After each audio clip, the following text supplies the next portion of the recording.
good morning, and welcome to your business and digital. It is Wednesday. Woo, we are in April. It's three of us here. I think Andrea's on her way, so we will see her shortly. She is here. Good morning. And she got her Good seat immediately. morning. That's great. Good morning, everyone. All right. Well, it's going to be a great show. Debbie Mitchell is here, so we love that. So we're talking some video strategy today. Super excited about that conversation. And then today we are talking analytics, KPIs, always important. So let's start the show.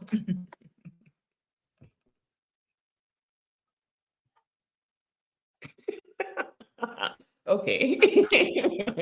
Maybe we are not starting the show. Small technical difficulties, but we will wrap it up. It's a new Uh, month. it's a new month and It's a new technology. month, and it's not even April Fool's Day. Mercury in retrograde. This is actually perfect. And yeah, I've not started the show in a long time. So and Our producer in the background says, one sec. difficulties. You know what? We will push through this. And today we will not have an intro. So let's roll.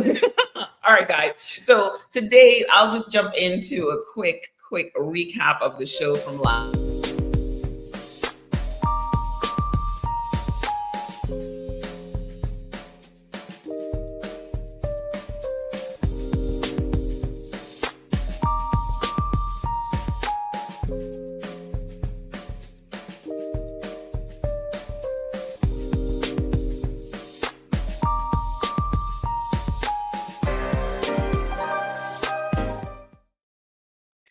Right.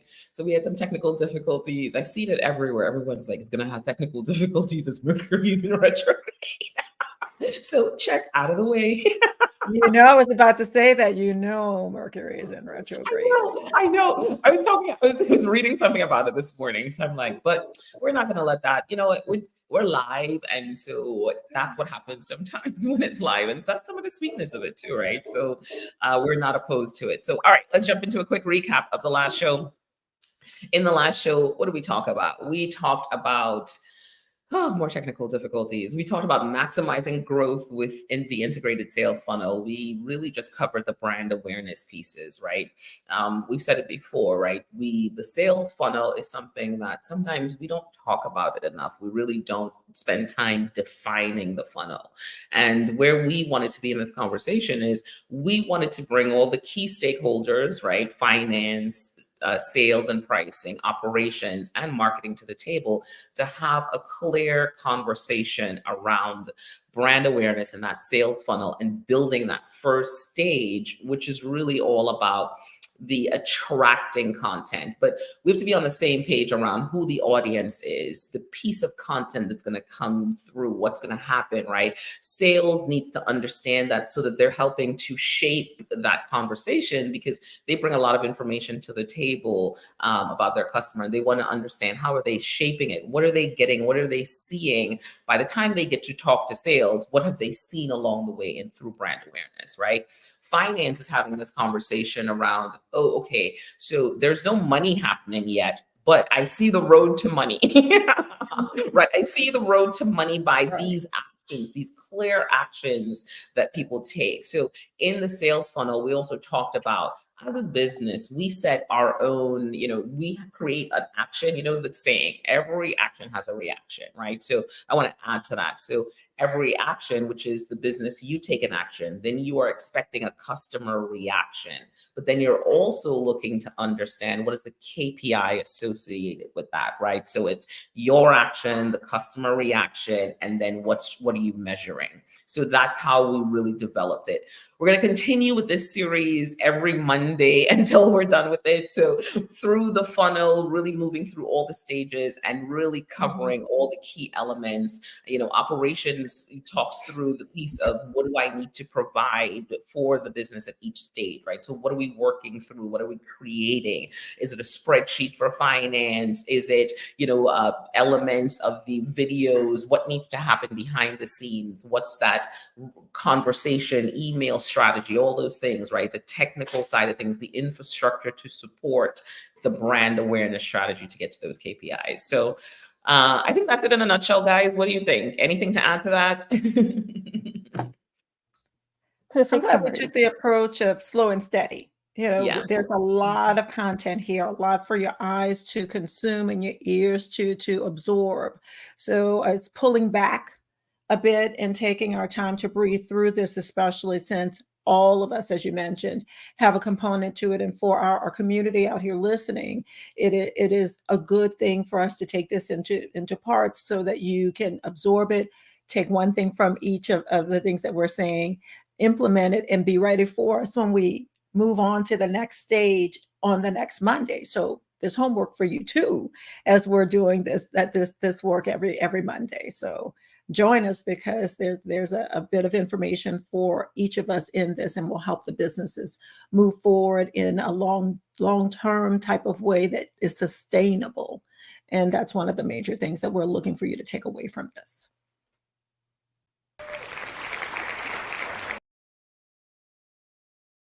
Yay! All right, let's get a round of applause. All right, so we are moving on, and today is Wednesday, and we are so excited because we have our very, very cool segment, and we have I have to say it right, I love saying it too, Emmy-nominated TV producer coming to the stage. Debbie Mitchell! Yay! How are you this morning, Debbie? How's it going? I'm pretty good. Good morning, everybody, and congrats on the series. I love it, and it ties in perfectly to what I'm going to be talking about today, because it's about video in the sales. Well, all right, we're gonna let you.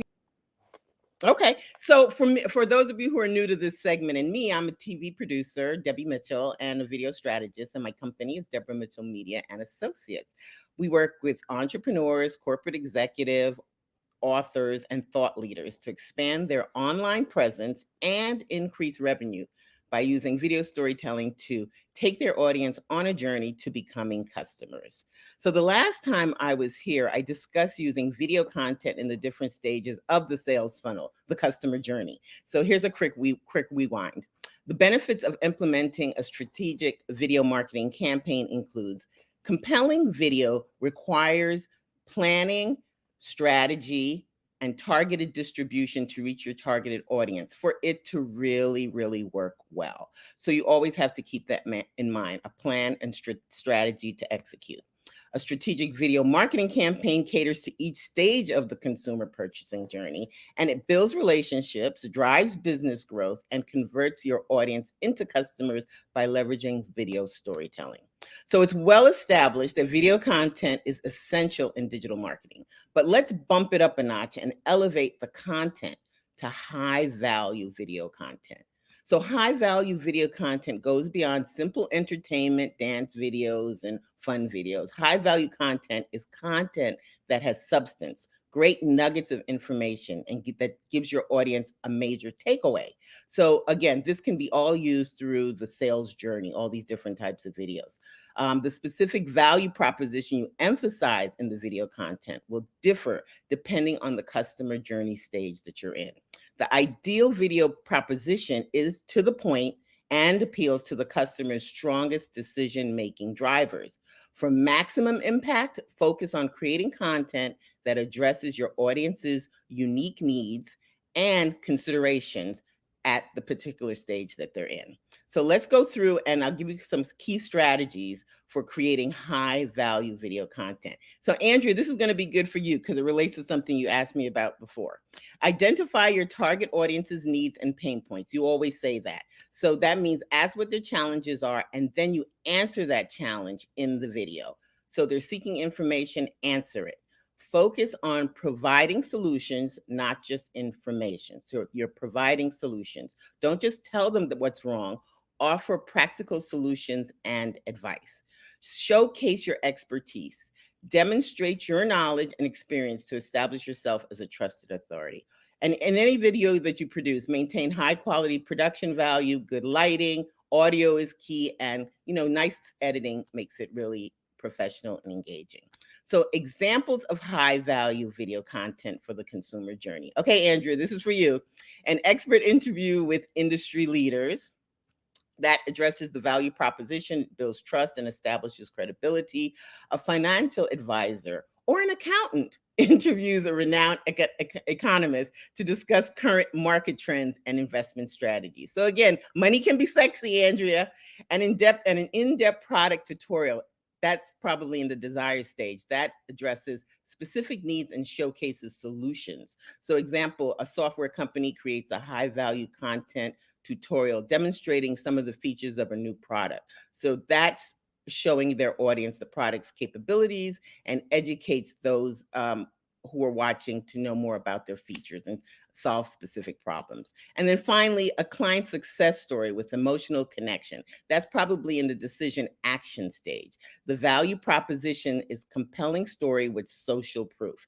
An example, a nonprofit organization creates a video featuring a heartfelt testimonial with a client whose life was positively impacted by their services. So the video's emotional connection resonates with the audience, motivates them to donate or maybe even volunteer their time. So the best business value in creating high value video content, it delivers tangible benefits to your audience. Again, it addresses their pain points and educates them on relevant topics and ultimately motivates them to take action. It's content that viewers feel compelled to share, comment on, engage with, and because it provides genuine value. And finally, remember, these actionable takeaways. If you're thinking about creating effective high value video content, determine who that target audience is. You all always say that. Identify your primary business objectives for creating the video content, whether it's brand awareness, lead generation, thought leadership, establishment, and consider the type of video content you're currently creating. What you're doing now, short form, long form, live stream. Think about how all that video is going to play into the consumer journey. And again, remember, always implement a strategic plan. You need a plan to create an effective marketing campaign as a way to use video content to build relationships, drive business growth, and ultimately convert your audience into customers. You need any help? Give me a call. Okay, guys, go for it.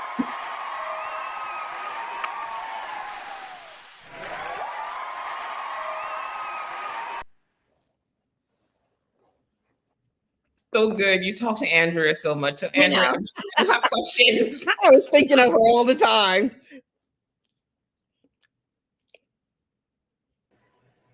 That was awesome. That was awesome. Well, thank you for thinking of me. Oh, yes. but yeah, really, really great tips in terms of how we can connect with our audience. And people, I always say, people in my space, it's a little, we really have to put some thought into, the content that we're doing. It's not just like, if for those people who make physical products, they might just, it's very easy for them. They could take pictures. Somebody uses the product right away, they might get a review. But in our line of work, that technical expertise, it takes a while to convert, and you have to have that strategy to be able to share with people, to explain, this is the thing that I do. It's not tangible, but here's how it can help you. So I really love that point. And you drove it home in terms of getting back to the basics, knowing who it is we're trying to connect with, right? That target audience, and giving them something useful. Because there's so many, you said it, there are so many things that I could talk about, but it's, you really have to connect it back to, well, is it speaking to the person that you want to speak to? Are they going to appreciate that content? And I love it. I love it. Oh, good. Thank you. You gave me homework. Okay. High value content. That's what you got. High value content. That's what we're going with. Yes. High value content. Go for it, Michelle. Yeah, I love when Debbie comes on and she attaches the visuals to the words that we're speaking about in the prior show, especially when you hit home for me when you said, just offer a solution. Don't come to just entertain someone, offer a solution. And for our audience, I want you to connect to some things personal that she's speaking of. And it resonated with me, especially as I was reflecting on the things that made me stop what I was doing to look at the screen. We're in a society that again, I say it all the time, a microwave society. We're always multitasking.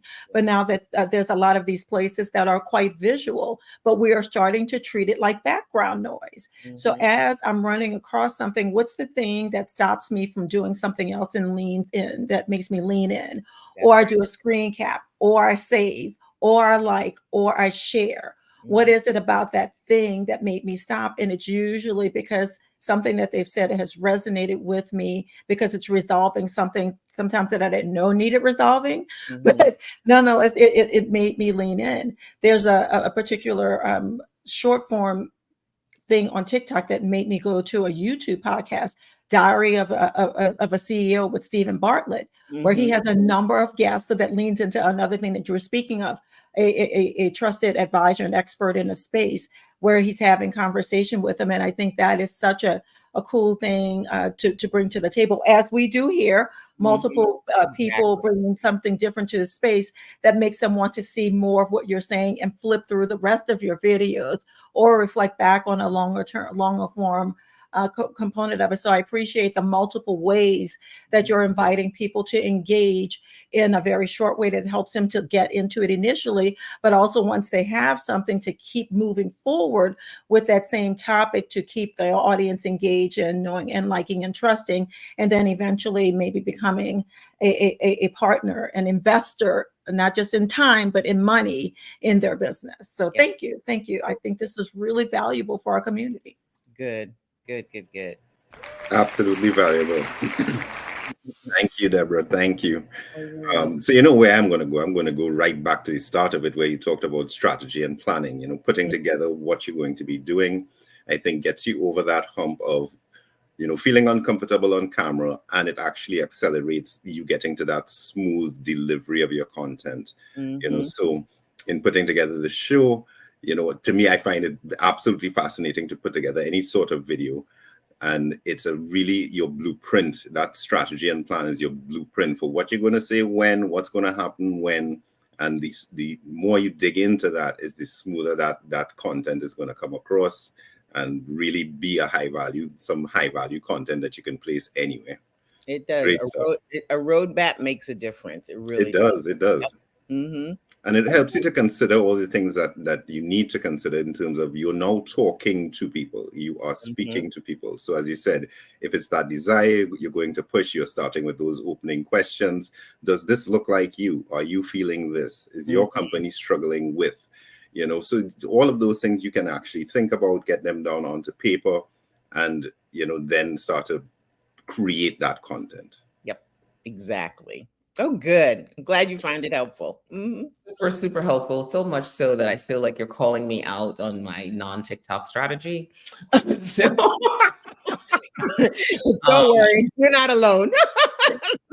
And I'm like, oh, Nia said this to me the other day. I was talking about, I don't know what it is, but I'm struggling to get there, right? So she said to me the other day, she's like, yeah, you should listen to what Debbie said on the show. I was just like, ooh, shady. Quick story. I have a client. He's resistant. I mean, he's a world-renowned in what he does. He's just so resistant to TikTok, and it's associated with just being fun and entertaining. But there's so many doctors on TikTok giving information, and it's a good place. They know their audience, and they're getting followers, and so it's great. Yeah. So I have to, it's a part of the 50 to 50. It's coming fast. I just have to like jump in. So I am going to take this and do this and get to that place of really finding what the high value content is there. Cause I see the value, I get it. So we love having you. Thank you. I'll see you all next time, and good luck. Absolutely. Take it easy, Debbie. Right. Bye. Bye. So fun. Such a good show. I love that. All right. So, you know, the show started a little scatterbrain this morning. Oh my goodness, we missed the intro, all the things. Of course, I missed the, the piece where I tell you guys where to connect with us. So please connect with us on YouTube. We are live on YouTube. Connect with us on LinkedIn. We're live on LinkedIn, YouTube, Facebook, and also Instagram now, which I love. We're also everywhere podcasts are found. So we're on Spotify, Amazon, Apple, Google. So if you cannot connect with us live, that's fine. Just check us out. Check out the podcast. I see more and more downloads, which is really exciting. And we really haven't started to do the push for it, but we love that people are listening to it. So that's really good. So definitely tell a business executive about this show. Tell a business owner about this show. What we're doing is we're connecting the dots from really the digital marketing strategies, leveraging all the key players, right? We have a CFO in the building. We have sales and pricing in the building. We have operations and marketing, where we talk through how to get to the digital strategy to get you to that place of money in the bank. The conversation you want to have with your team is digital helped me increase my revenue by 10%, by 20% year over year. So that's what we're doing here on the show. So definitely subscribe and share it with a business executive. All right. That's done. You see me being resistant in the back. I'm like, no, we'll do it at the end. And then I'm like, no, I'll do it. I don't know what's happening in my life. I'm like, So you pulled it out. You pulled it out. Thank you. I am following instructions. Do not lead me astray. Lead me astray. All right. Okay. So, all right, let's get to it. The rest of the show. So today, I think, again, this is always the segment of the Love Like segment. I love the drama of it all. This segment is where we take you beyond those likes, follows, into the heart of the strategy. What are the things you should be doing, looking at? If you have a team that is doing your digital marketing for you in-house, what should you be talking to them about? How should they be connecting with you? If you're working with an agency, right, what should you be talking to them about? What are the strategies are they implementing? And how do you wrap your mind around that? So today we're talking about the KPIs, right? It's Q2, so we want to go back and look to really analyze what happened for Q1. So we want to just kind of delve into some key metrics, super simple, easy vibe metrics, talk about the KPIs in a real casual way where it makes everybody feel good. I don't even know where that voice came from, but rolling with it. All right, so let's jump in. So point number one. My sales growth met expectations in Q1, but website traffic dipped. What metrics should I be looking at to pinpoint the cause of the traffic decline? That's a good one, but you met your sales goals though. So I would say, as I start diagnosing that, I would say I met my sales goals, traffic dipped. There are a few things that come to mind. Well, did a more relevant target audience come to your website? And that could be the dip in traffic, because now you've honed in on the right people. You may have had, if you go back and look at this strategy from before, you may have seen that you might have had more people coming to your website, but maybe they weren't spending as much time on the site, right? They weren't going from page to page. So you want to look at things like page views. Did the page views kind of increase or maintain? And so you're starting to look to see, does this dip in traffic, is it significant? I remember on the show maybe a few weeks ago, we talked a little bit about that Poland traffic, right? That referral traffic that was coming to websites. It was all throughout the news, well, in the digital space. In February, a lot of people received referral traffic from Poland, and it increased their traffic by sometimes 400%. So you want to look at that, things like referral traffic, right? To see, was I getting traffic from somewhere that I'm not getting traffic from, and it's okay. So a dip in traffic doesn't always mean it's a bad thing. It could mean that you're getting to that more relevant audience a lot quicker. And so you want to really run it up against the numbers from before, but you want to look at page views, number of page they engage with per session. You want to look at people who are coming back to your website. You also want to look at things like the downloads, right? Because it tells more of a story. Did you collect more email addresses? So you want to look at those things that really matter, because you did achieve your business goal, right, of the Q1 money number. So I'm going to pass that over to the team to add more to that. Oh, I have strong opinions about this one, but in a good way, because there are two approaches I'd like to say exactly to add on to what you were saying.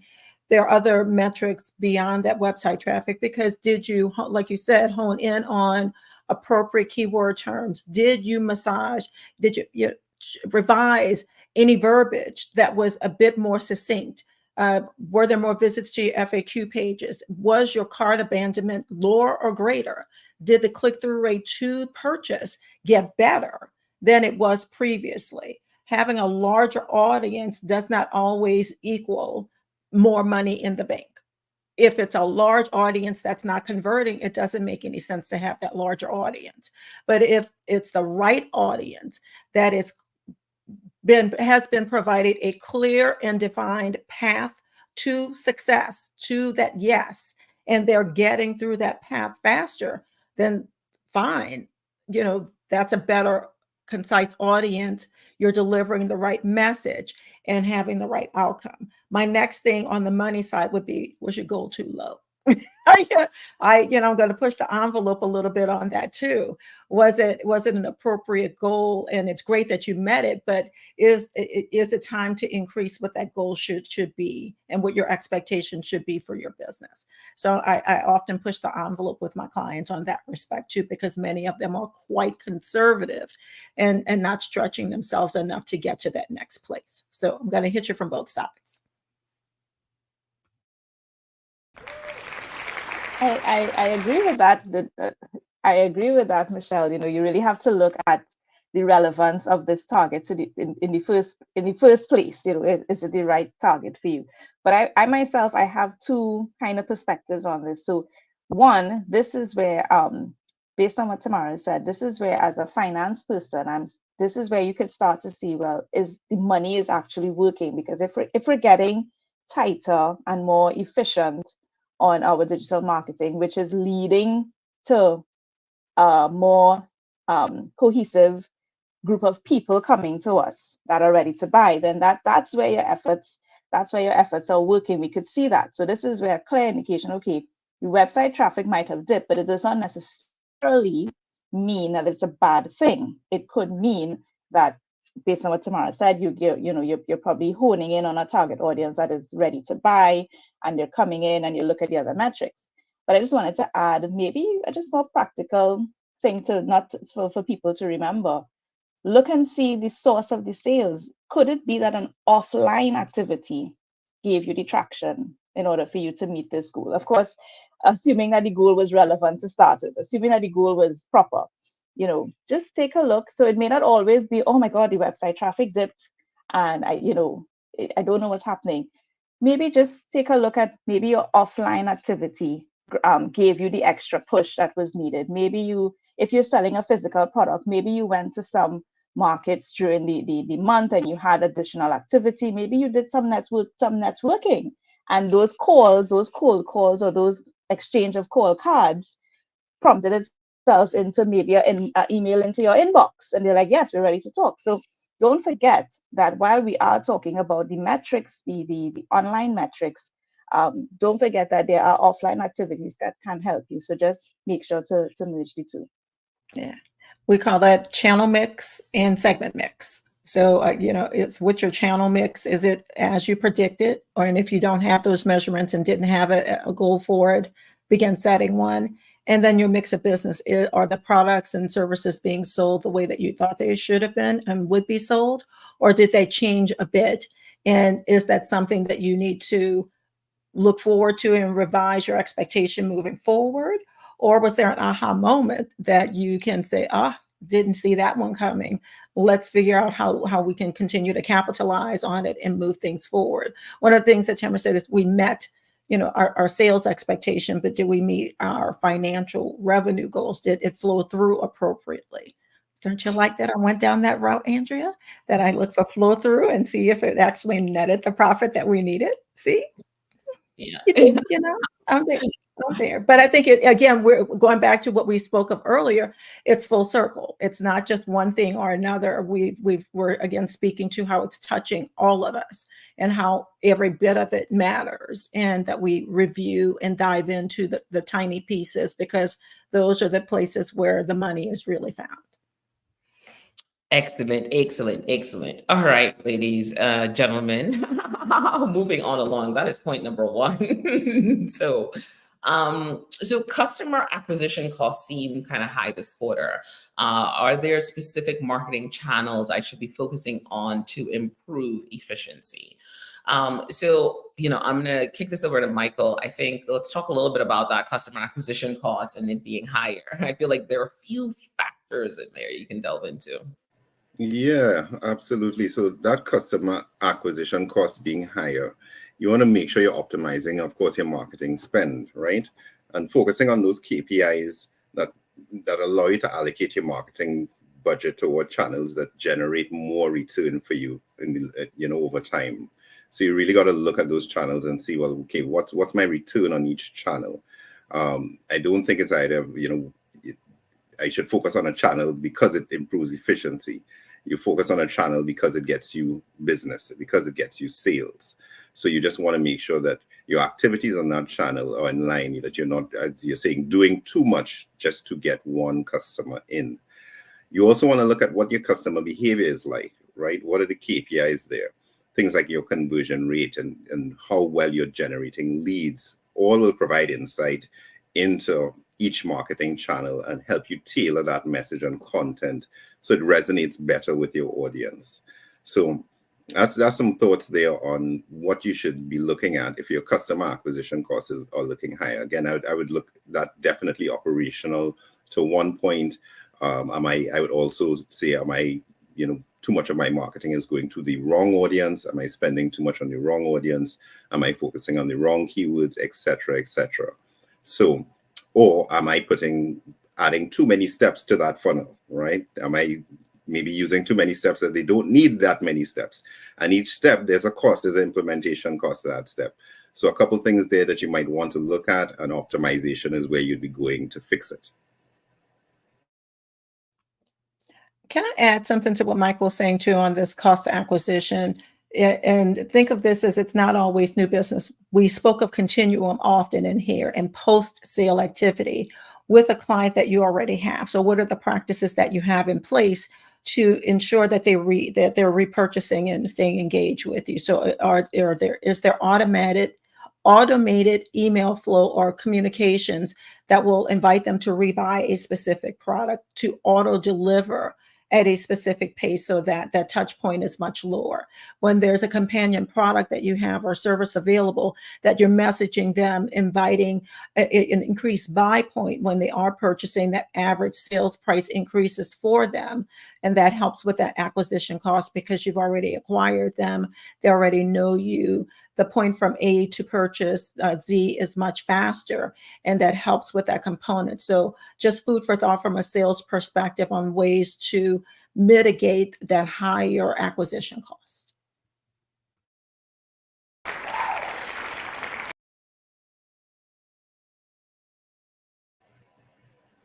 Go, Andrea.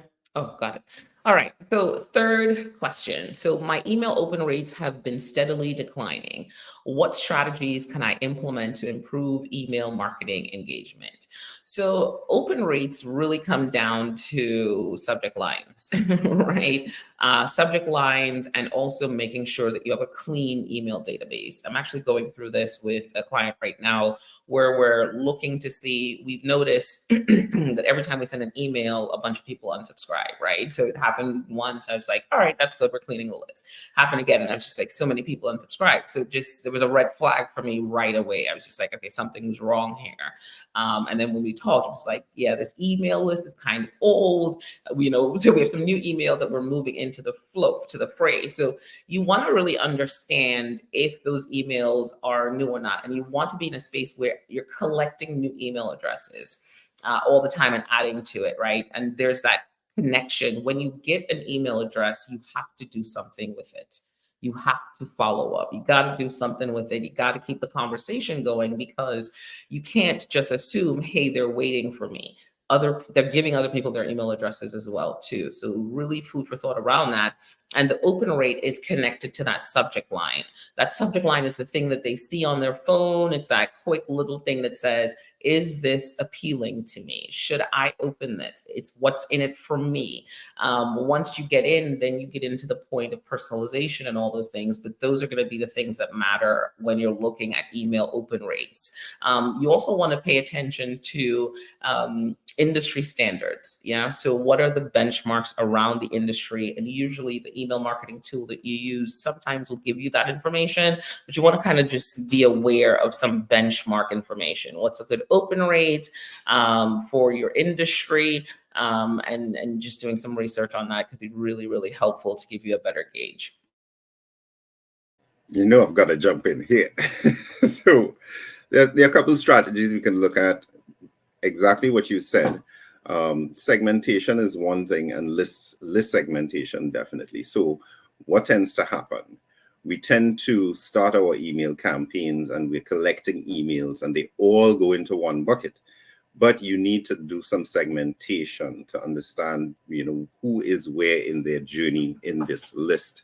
And that can help with those open rates. So as Tamara just said, you know, maybe you have irrelevant audience in there because they're irrelevant at the time, not because they were absolutely irrelevant, had nothing to do. It's just that when you collected their email, whatever you were promoting at that time was relevant at that time. So you've got to look at some sort of segmentation strategy, whether through lists or segments within one list. But I said sometimes this happens because we take an easy approach just because of operational manageability of the emails, because email is an ongoing game. You've got to be pushing out those emails. So we tend to put people into one bucket.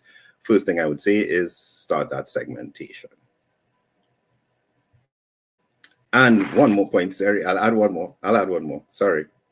There is one more. So yes, you want to craft compelling subject lines, but there is one tool within email that we tend to overlook, and that's the preview text. So we tend to look at that preview text is that little bit of text you see in your inbox after the subject line. If you can make use of that well, that can actually increase your open rates as well. Wow. Okay, who is an email marketing expert in the building? Mr. Operations HubSpot himself. I'm like, oh, my apologies. I mean, just sitting here like, who are you? When did you take this email marketing masterclass that you're spending all this crazy game? What? Okay. I think we got to do some email stuff, you know, dive into it. It's conversation, stuff. Right? It's conversation. So, yeah. Email's good. Yeah, no, you're right. You're spot on. All right. Yeah. Anything else to add, ladies? You know, I get exactly what Mike is saying, because as somebody who receives emails, because I've given out my email address, those subject lines and that preview is what is the difference between me bypassing the email and opening the email.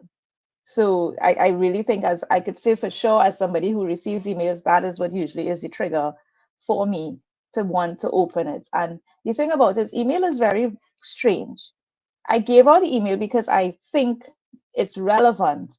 But then if you start sending me things, I feel like you need to avoid, is it clickbait they call it? Where at first, when I gave you the email, I thought this is what I was going to get. And then you go off on another course and you start sending me things and I go, but that's okay, you're not being relevant anymore. Right? Because at the time when I gave up my email address, I thought this is what I was going to get. So I could say, just from a user perspective, people need to be aware and be careful of that. You know, make sure that, as Michael says, stay relevant. If you give out the email address at the time, what is it that they gave the email address for? Make sure that the content stays along that line, because that is probably what spoke to them in the moment. Right? If they attended a workshop on a particular topic, maybe that's what they want to hear about. So you probably shouldn't be sending them emails from something else. So I like this point. I'm taking mental notes for my own self.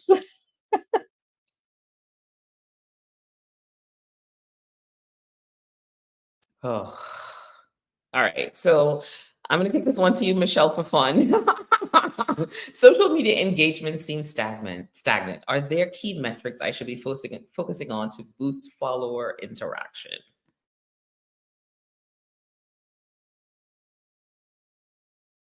Uh, I'm sorry, I'm having my own PTSD moment with this one. It's I get it from a personal perspective, and then leaning into it from a professional perspective. It is we have to look at some of the things that we talk about not looking at sometimes, and that is um, the number of likes, the number of shares, and the number of follows.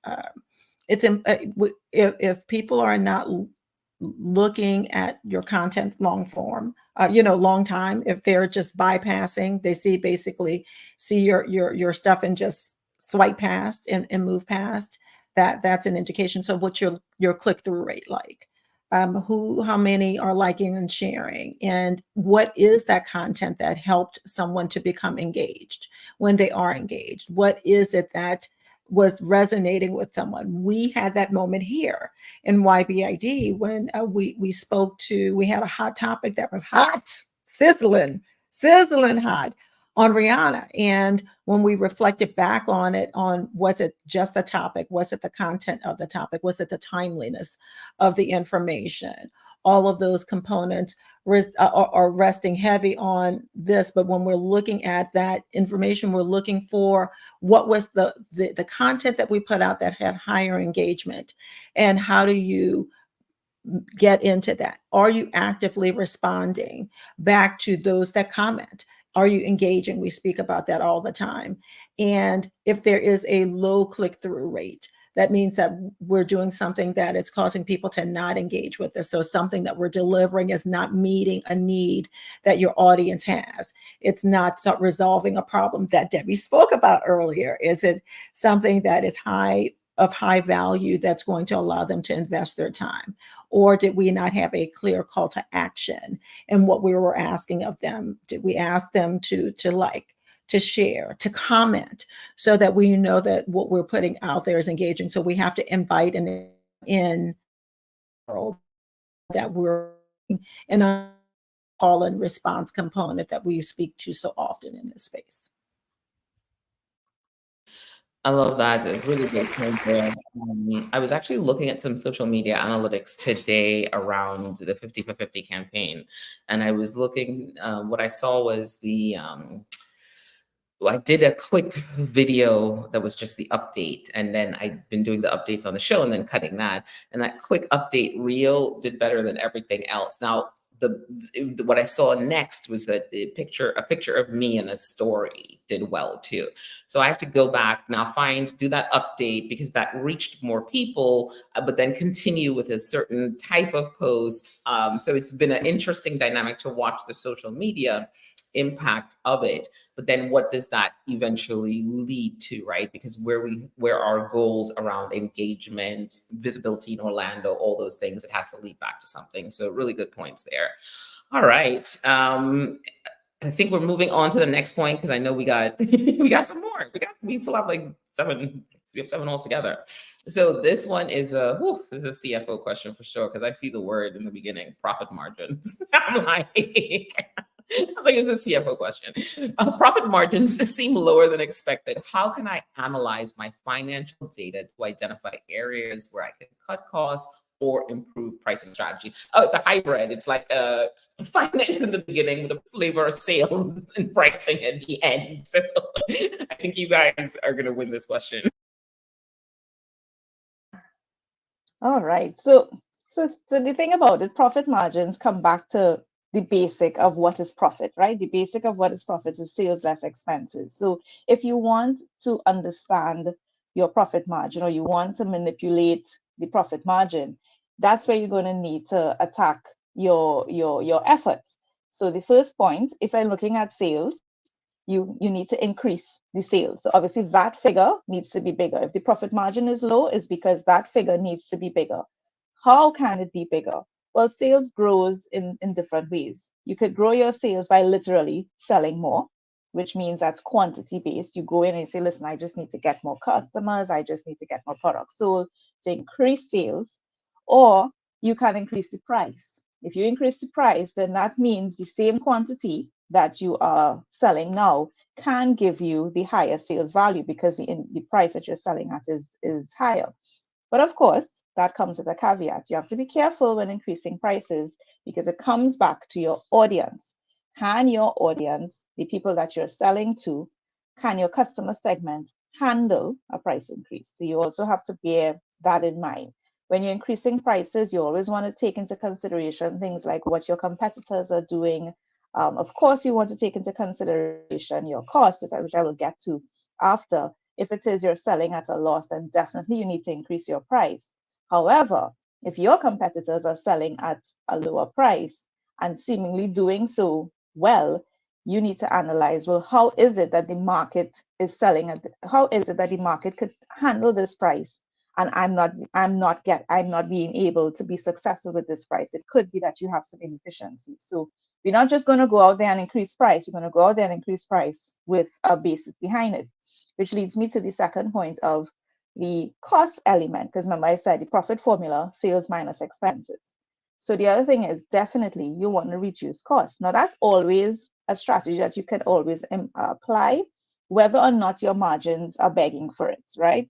Let's just put that out there. Cutting costs is always something that is a smart thing to do, right?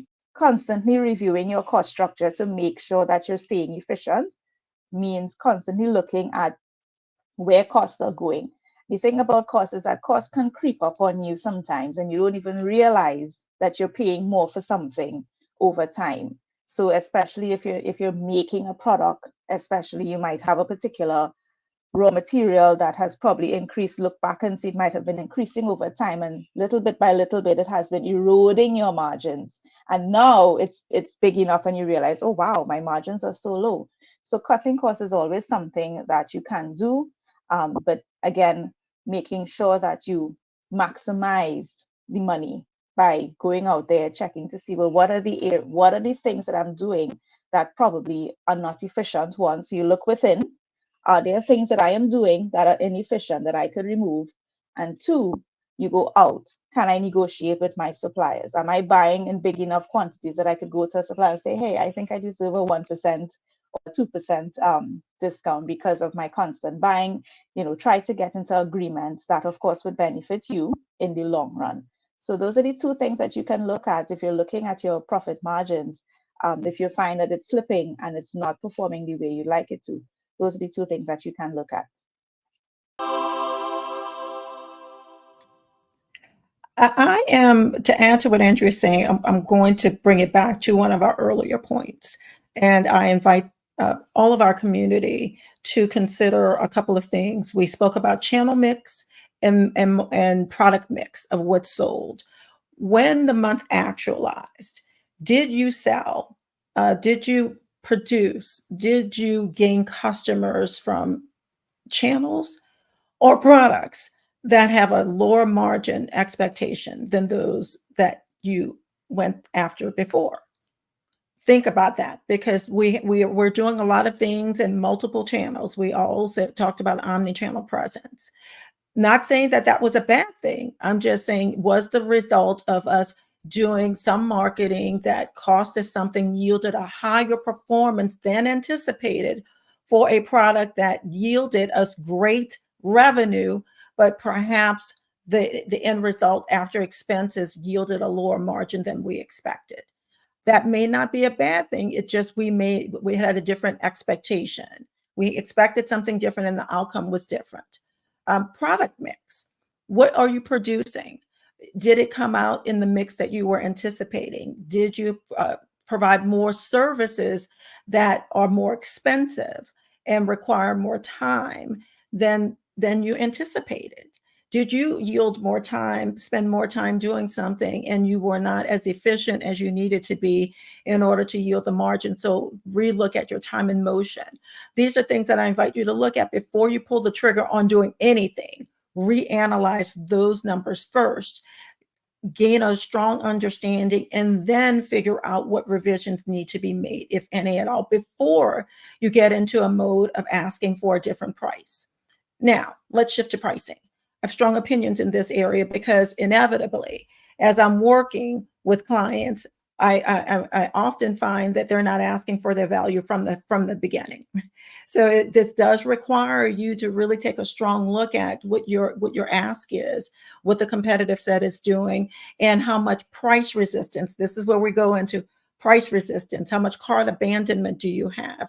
And analyzing, did they not move to the next step and convert because your price was too high? So you have to find some intestinal fortitude to get through that model of testing to understand, did you move it too far, or can I really step it up a bit and understand that if you have the right community of people and you are priced competitively, your people will buy.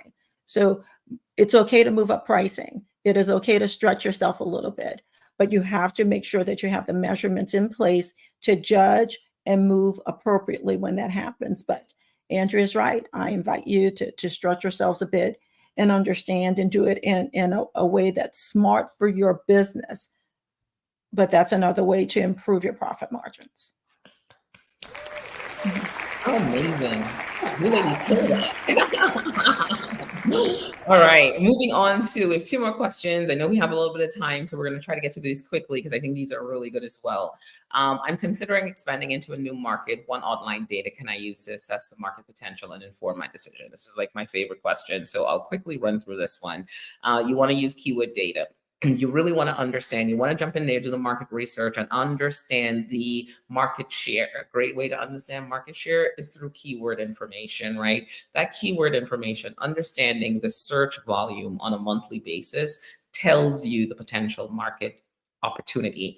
And then from there, you can look to say, all right, if this keyword gets, I don't know, 1,000 searches on a monthly basis, if I rank for this keyword, I can really look to get about 10% of these searches coming to me, and I provide them with the right information, landing page, all the good things.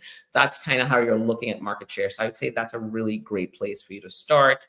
It really gives you that foundation of thinking about, the online presence, which is sometimes the competition is a little bit different from the full, your competition that you're looking at that may be right next to you, close to you. So that online competition, you want to understand that as well too. Question number, the last question, this one too, and I will run this around the team and we can definitely do final thoughts. Because I thought this was a good one and I'm sure everyone's going to have something to say. So I'm overwhelmed by the amount of data available, right? Because digital gives you a lot of data. Which KPI should I prioritize to get the most actionable insights from my small business? Okay. So number 1, what are the activities that you're doing? Are you running ads, right? Because if you're running ads, you want to look at something, the click-through rate, because where are these ads pushing people? Are you doing SEO? Because the click-through rate, where are you pushing these people, right? What is the thing? What is that top of the funnel thing that you're doing to draw people in? And what's happening there? So that click-through rate from that external factor, whether it's LinkedIn, Facebook, YouTube, wherever it is, the networking that you're doing, the webinar that you're running, right? That external factor, that click-through thing is the first thing you want to look at because it will tell you if people are interested. Once you get to that place of after they're interested, then you want to look at, are they consuming the content I'm creating? Are they reading it? Are they watching it? Are they downloading it? Are they creating the content I am, right? Because that tells you then they're engaged, right? So now you're looking at that content mix. Then you kind of want to look to see, well, what action are they taking next? Am I getting more email addresses? Am I not getting more email addresses? I'm getting the video views. I'm getting the email addresses. Okay, great. So I see an increase in email addresses. So I want to connect those dots, right? So you're starting to build the KPIs that you see that matters. It's the interest to the place that they go, to the content they're consuming, to email addresses. And then from the email addresses, or maybe it's an offline, they're booking, right? You're booking, not email addresses, they're booking with you to spend time with you and talk to you. So they book with you, maybe they're coming to your webinar. You want to look at those things to understand that. And then from there, it's what are your next steps? Are they opening an email? Are they asking for a proposal? What are the things that they're doing? Because you know what your sales funnel looks like and that flow of things that you have in between. So those are the things that you really want to measure. Likes and follows could be cool. Absolutely. It tells a story, impressions, but you want to get to the heart of, number one, are they interested to click through? Once they click through, do they consume your content? After they consume your content, what happens next? Do they book time with you? Do they spend time? And then knowing your sales cycle is going to be important in this process as well, too, right? So layer that on top of it. So that's my quick answer. I'm going to pass it around to the team. Get us to the place of really, guys, quickly, what are those KPIs from your perspective that should be measured as well, too? All right, I'll go first. So of course, being the finance person that I am, I want to know where the money at, right? I'm going to want to look at some revenue stats. That's always a good place to look to make sure to say, let's track total revenue by customer. Let's track where they're coming from in terms of the channel stream. That's going to be a key KPI. Because you're overwhelmed, you're not sure which one you want to look at, that's one to always consider and to always have readily available, because you want to make sure that the money, no matter where you are, that money is still a factor. What I would say as well is always remember, though, where you are in the overall business sense. Have a sense of strategy if you're overwhelmed by the KPIs that you should be looking at should link back to your overall strategy right now. So if in your strategy you're in a phase of you're pushing out a lot of content because you're in a brand awareness phase, and Samara just said, you have to be aware of your sales cycle and the sales funnel. If that's where you are from a business perspective, then you'll want to be focusing on those type of KPIs that speak to the brand awareness. And as Michelle always says, go back to our last show if you want some tips on that. But so keep in mind, the KPIs may seem overwhelming, but bear in mind where you are as a business first, and then identify the KPIs that are speaking to the stage that your business is at right now, because not all the KPIs will be relevant to you all the time. There are different points in time when different KPIs will be relevant.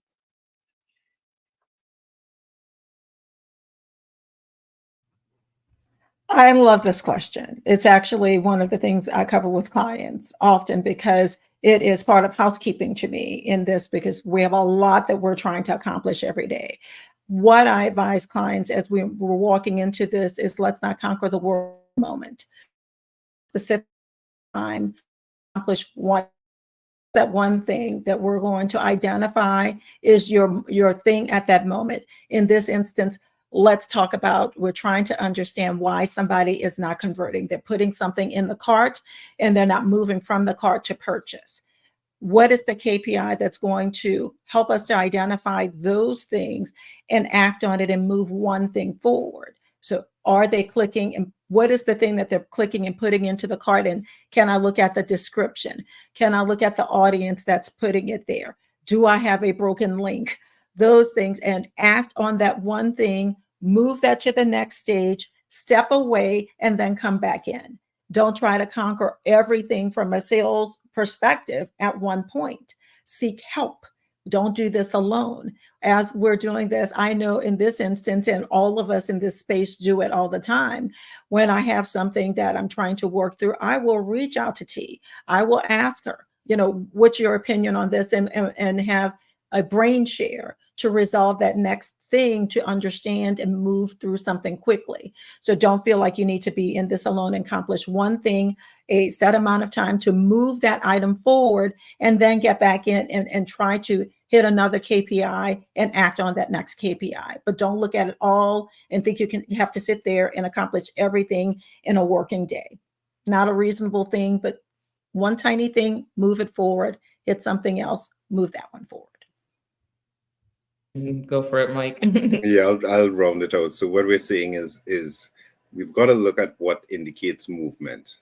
Any data point that indicates movement, or conversely stagnation, non-movement. That's where you want to really hone in on. Those are the numbers you want to hone in on. And those are all the things we mentioned, that the website traffic starting there, but then looking at bounce rate and time on site. All of these are things that indicate movement of a prospect through your funnel. So you just want to know what those are. It's always going to tie back to your goals, what you're measuring, right? So if my goal is to run fastest 100 meters, then my KPI is the time I took. That's it.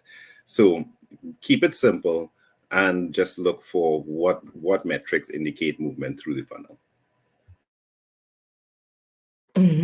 Love that. This was such a good conversation. We know KPIs can be daunting, especially in digital, but rewatch the show, tell somebody about the show because this is really helpful. Q1, take the metrics, look at them, get ready for Q2, analyze, compare year-over-year information as well. All right, so let's get to the final housekeeping before we get out of here. It's been a day of technology. All right, connect with us. All right, tell a business executive about the show. Tell a business owner about the show. Connect with us on YouTube. Connect with us on LinkedIn. Connect with us on Facebook, Instagram. We're live in those places on Mondays and Wednesdays. We're also anywhere podcasts are found. We're on Apple, we're on Spotify, we're on Amazon, we're on all those places. So if you can't catch us live, catch us on the replay and catch us in those spaces. One fun fact though, before we go. So I got to let you guys know this. So I've been kind of, I always look through the platforms, channels, wherever we are, just to, see if anyone's commenting, whatever the case may be, make sure I'm engaging. So as I'm looking, I get a memory from Facebook from last year on April 3rd. Why do I have on the same shirt? Fun fact. Have an amazing Wednesday. Here we are.